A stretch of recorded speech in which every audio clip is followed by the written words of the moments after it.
Sinabuyan na sabaw ng ilang climate change activists ang sikat na Mona Lisa painting sa The Louvre Museum sa Paris. Sa Turkey naman, isang patay sa pamamaril sa gitna ng isang misa. Papasada ng UB Express Overseas.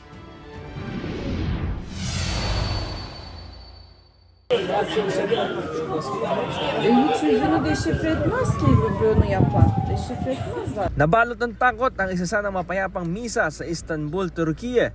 Sa kuha ng CCTV, kita ang pagpasok ng isang deboto sa Santa Maria Catholic Church. Kasunod niya ang dalawang nakamaskara na nagpapaputok ng baril. Patay ang isang lalaki na ayon sa mga otoridad, siya unang target ng dalawang namaril. Wala namang ibang nasaktan. Hindi pa malinaw kung ano ang motibo sa krimen. Nagpaabot ng pakikiramay ang presidente ng Turkiye at nangakong aarestuhin ang dalawang gunmen sa loob ng 24 oras. Nakikidalamhati rin si Pope Francis sa mga naapektuhan ng malagim na insidente. Sabi ng Santo Papa, pagod na mga tao sa kabi-kabilang giyera sa iba't ibang bahagi ng mundo.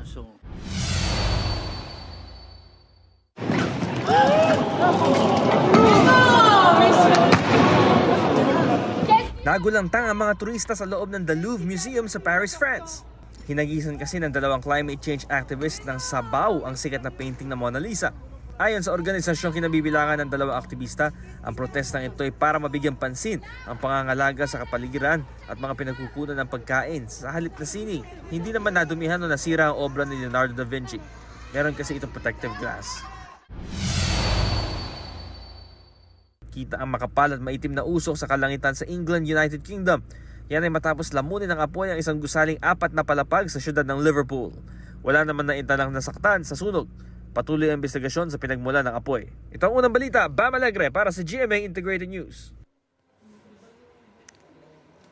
Nagsimula na maglayag ang pinakamalaking cruise ship sa mundo. Yan po ang Icon of the Seas ng Royal Caribbean International. Magsisimula ang paglalakbay niya sa Miami, Florida, sa Amerika, papunta sa iba't ibang daungan sa Eastern Caribbean region.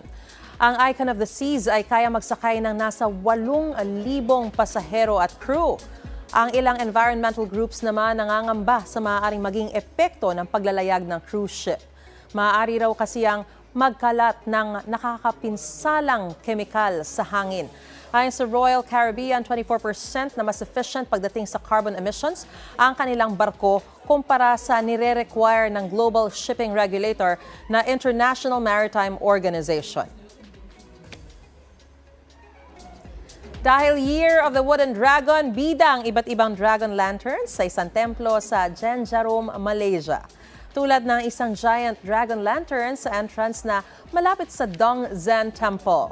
Nakadisplay rin ang isang dragon lantern sa tuktok ng templo. May ilang dragon-themed boats din. Enjoy naman ang mga namamasyal na kanya-kanya ang pa-picture. Sa February 10, isa-celebrate ang pagpasok ng Year of the Wooden Dragon. Mula noong 2004, taon-taon ginagawa sa templo ang light show sa pagdiriwang ng Chinese New Year.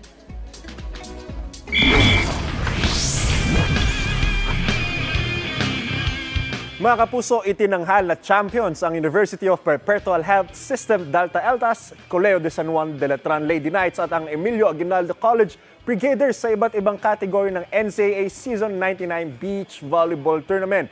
Narito ang sports sirit ni Von Aquino. Exciting at makapigil hininga ang championship ng NCAA Season 99 Beach Volleyball Tournament na ginanap sa Subic, Zambales. Dikit na naging laban ng University of Perpetual Health System Delta Altas at Mapua University Cardinals sa men's division na tumagal lamang ng 2 set. Matapos magpakawala ng matitinding spikes at blocking ng Altas team captain na si Louie Ramirez, nasungkit muli ng defending champion UPHS Delta Altas ang ginto sa final score na 21-13. Malakas yung pakiramdam namin na kaya-kaya namin mag-champion niya.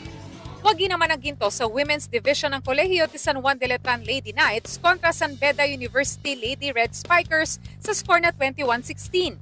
Ang Lady Knights nagpakawala ng mga spikes na bumuta sa depensa ng Lady Red Spikers na muntik pang makahabol sa second set. One game at a time lang po kami, tsaka mag-enjoy lang po sa loob ng court, tsaka wala pong pressure. Tinaga lang po namin every game, tsaka tinrabaho po lahat-lahat ng game namin. Sa Junior Men's Division ng EAC Brigaders ang tinanghal na champion matapos talunin ng LPU Junior Pirates sa score na 15-10. Sobrang kaba ko po noon, lalo na nung medyo nadadown na po kami. Pero syempre po, meron kaming third man na lagi nagpapasaya sa amin, then nagmo-motivate sa amin para tuloy-tuloy lang ang saya ng laro. Most valuable players sina Gia Marcel Makilag, Rui Ramirez at Alijan Aptian. It was a success. And I'm happy that not only one school dominated. And we're thinking of putting a girls division next year. Itong unang balita, Von Aquino para sa GMA Integrated News.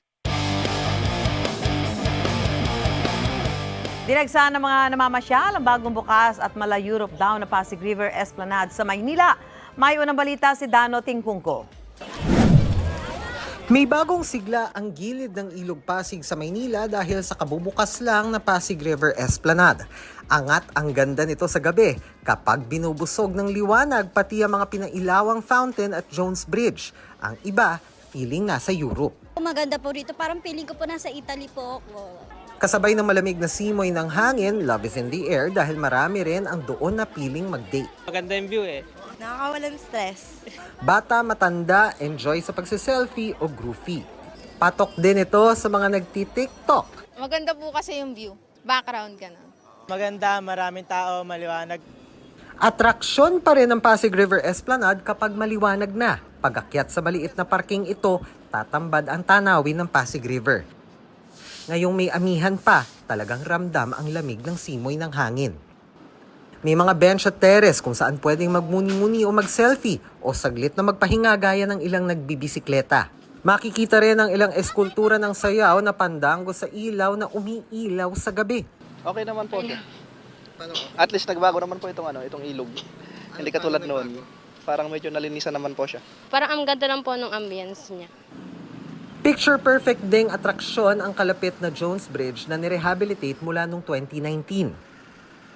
Nasa backdrop ng Esplanade ang makasaysayang Manila Central Post Office. Nakatayo pa rin ito kahit tinupok na malaking sunog Mayo ng nakaraang taon.